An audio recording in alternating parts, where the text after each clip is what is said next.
அஸ்ஸலாமு அலைக்கும் ரஹமத்துல்லாஹி வபரகாத்துஹு. அல்ஹம்துலில்லாஹ். நாம் அனைவருமே ஒரு புனிதமான மாதத்தினுடைய தொடக்க நாட்களில் இருக்கோம். இந்த நாளில் நம்ம தொடங்கி கொள்ள வேண்டிய மிக முக்கியமான ஒரு அமலை தான் நம்ம இன்றைக்கு பார்க்க போகிறோம். ரபியுல் அவ்வல் பிறை என்பது நம்ம எல்லோருக்குமே தெரிஞ்ச ஒன்று தான்.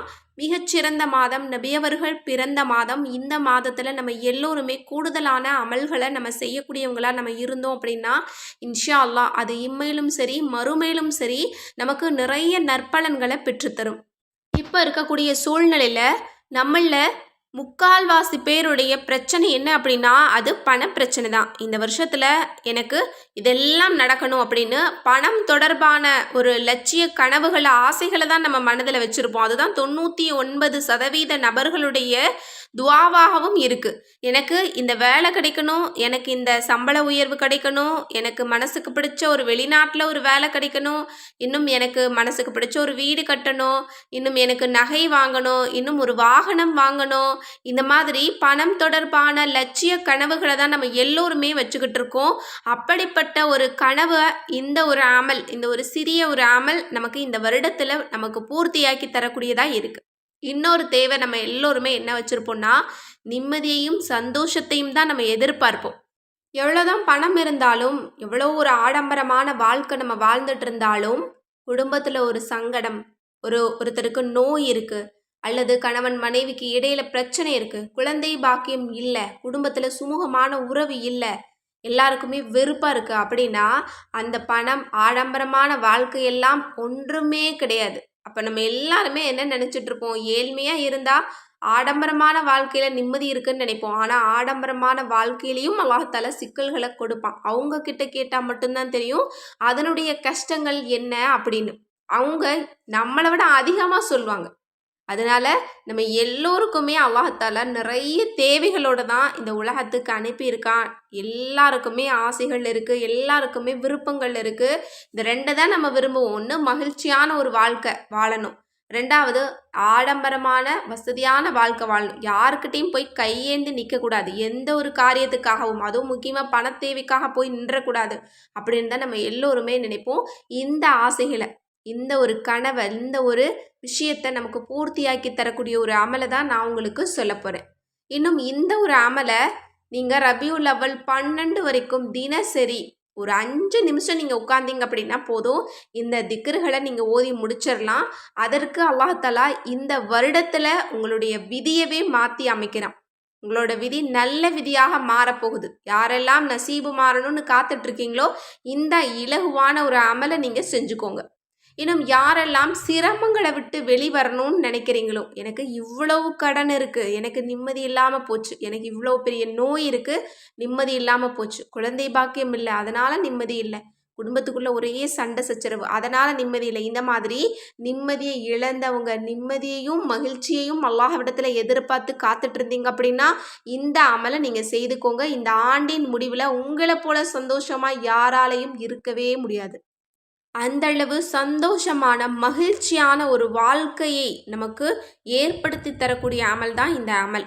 வாழ்க்கையை புரட்டி போட்டு என்னுடைய இந்த தேவை கபூலாகணும்னு யாரெல்லாம் நினைக்கிறீங்களோ, இன்னும் நல்ல நசீபு தொடங்கிடணும், நல்ல விதி மாற்றம் ஏற்படணும் அப்படின்னு நினச்சாலும், இன்னும் இந்த வருஷத்தில் நாங்கள் செல்வாக்கோட இந்த உயரத்தில் நாங்கள் போயிடணும், இந்த முன்னேற்றம் எங்களுக்கு கிடைச்சிடணும் அப்படின்னு நினைக்கிறீங்களோ இந்த ஒரு சிறிய அமலை செஞ்சுக்கோங்க. இப்போ அந்த அமல் என்ன அப்படிங்கிறத பார்த்துருவோம். நம்ம இன்றைக்கு பார்க்க போகிறது 9 திக்ருகள், ரொம்ப இலகுவான திக்ருகள். இதுதான் ரபியுல் அவ்வல் மாதத்தில் நமக்கு நிறைய நற்பலன்களை கொடுக்கக்கூடியதான். இன்னும் இந்த மாதத்தில் நமக்கு சந்தோஷமான ஒரு வாழ்க்கையை ஏற்படுத்தக்கூடியது அப்படின்னு சொல்லப்படுது. முதல் திக்ரு என்ன அப்படின்னா பிஸ்மில்லாஹிர் ரஹ்மானிர் ரஹீம் அப்படிங்கிறத நம்ம 7 முறை நம்ம சொல்லிக்கணும். ரபியுல் அவ்வல் 12 வரைக்கும் இதை தினசரி நீங்கள் செய்யணும். எந்த நேரத்தில் செய்யலாம் அப்படின்னா மக்ரிபில் செஞ்சிட்டிங்க அப்படின்னா ரொம்ப சிறப்பு.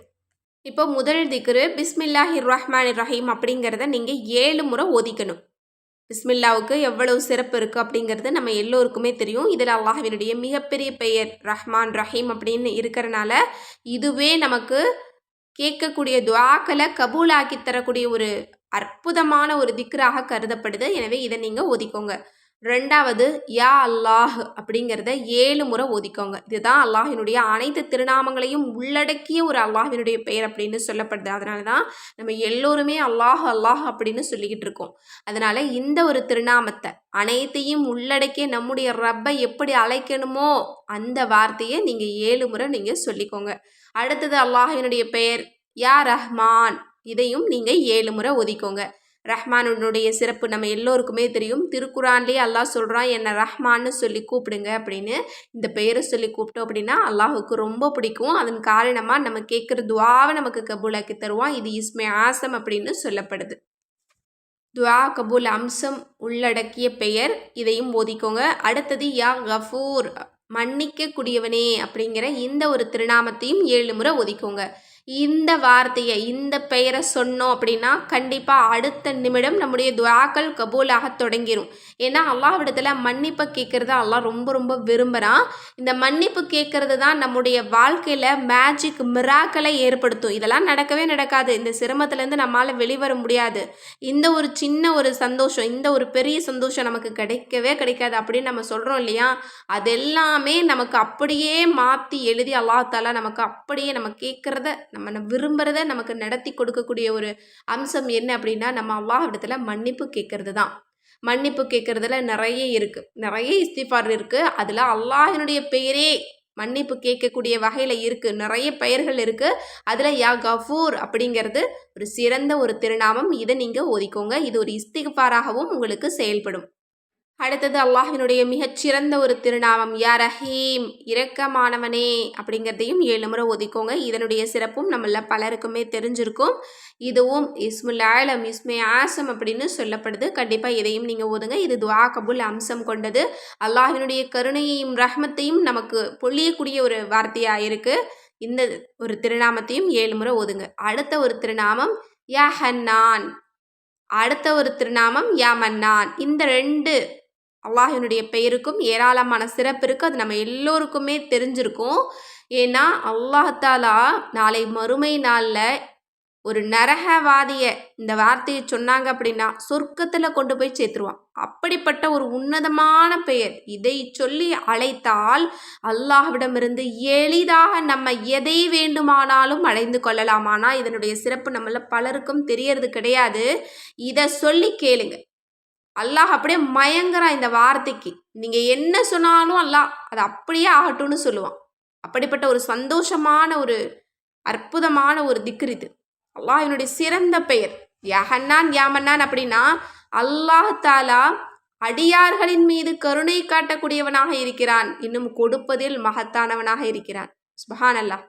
எப்படிப்பட்ட தன்மை பாருங்க அல்லாஹுக்கு. இந்த பெயரை இப்படி சொல்லி அழைக்கும் போது அல்லாஹ் தாலா பதில் தராமல் இருப்பானா?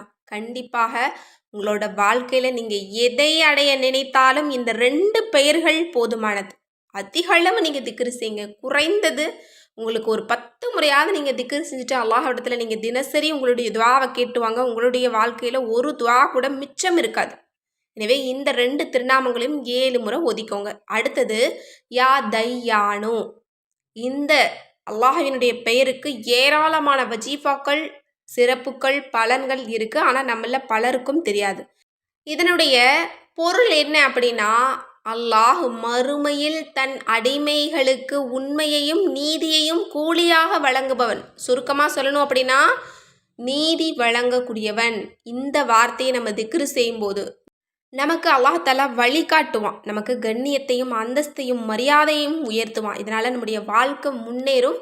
எனவே இந்த ஒரு சிறந்த திருநாமத்தையும் 7 முறை ஒதுக்கோங்க. அடுத்தது அல்லாஹ்வினுடைய ஒரு சிறந்த அம்சம் என்ன அப்படின்னா சுபஹான், யா சுபஹானு, தூய்மையானவனே அப்படின்னு அல்லாஹ்வை அழைக்கக்கூடிய ஒரு அற்புதமான ஒரு வார்த்தை. இது அல்லாஹுக்கு பிடிச்ச திக்ரு. நம்ம எல்லோருக்குமே தெரியும் சுபஹான் அல்லா அப்படின்னா அல்லாஹ்வை நம்ம துதிப்போம்.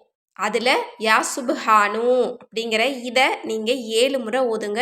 இது அனைத்து நலவுகளையும் இம்மையிலும் மறுமையிலும் நமக்கு பெற்றுத்தரக்கூடிய ஒரு அற்புதமான ஒரு தன்மை. இதை நீங்கள் சொல்லுங்கள். இதற்கு ஏராளமான சிறப்புகளும் பலன்களும் நமக்கு இரு உலகிலுமே கிடைக்கும். எனவே இன்றைக்கு நான் சொல்லக்கூடிய இந்த 9 திக்ருகளையும் இன்ஷா அல்லாஹ் 7 முறை ஓதிக்கோங்க. இது எல்லாமே அல்லாஹினுடைய திருநாமங்கள் தான். இன்னும் நம்ம பீரியட்ஸ் டயத்தில் கூட தாராளமாக நம்ம ஓதலாம். எனவே இந்த 9ஐயும் 7 முறை ரபியுல் அவல் 12 வரைக்கும் தினசரி நீங்கள் தவறாமல் ஓதிட்டு உங்களுடைய லட்சிய கனவுகளை அல்லாஹ்விடத்தில் நீங்கள் துஆ செஞ்சுக்கிட்டே வாங்க. அல்லாஹ் தஆலா உங்களோட வாழ்க்கையை முன்னேற்றத்திற்கான பாதையில் கொண்டு போவான். நீங்கள் எதெல்லாம் தடையாக நினைக்கிறீங்களோ அதெல்லாம் தகர்ந்து போகும். உங்களுக்கு நிம்மதியும் சந்தோஷத்தையும் அல்லாஹ் தஆலா வாரி வழங்குவான். எனவே இந்த ஒரு அமலை முடிச்சுட்டு எல்லா மக்களுக்காகவும் துஆ செய்யுங்க. இன்னும் எல்லாருடைய குடும்பத்திற்காகவும் துஆ செய்யுங்க. அப்படியே அந்த துஆவில் என்னையும் சேர்த்துக்கோங்க. எனக்காகவும் என்னுடைய குடும்பத்திற்காகவும் துஆ செய்யுங்க. இன்னும் நான் உங்கள் எல்லாருக்காகவுமே தனித்தனியாக துஆக்கள் செஞ்சிட்ருக்கேன். சுப்ஹானல்லாஹ். அல்லாஹ் தஆலா நம்ம அனைவருடைய துஆவையுமே கபூலாக்கட்டும்.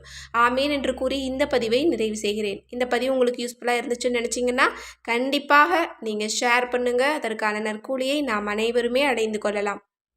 மேலும் நம்ம சேனலை இதுவரை சப்ஸ்கிரைப் பண்ணாமல் பார்த்துட்டு இருந்தீங்க அப்படின்னா இப்போவே சப்ஸ்கிரைப் பண்ணி லைக் பண்ணிக்கோங்க. அஸ்ஸலாமு அலைக்கும் ரஹ்மத்துல்லாஹி வபரகாத்துஹு.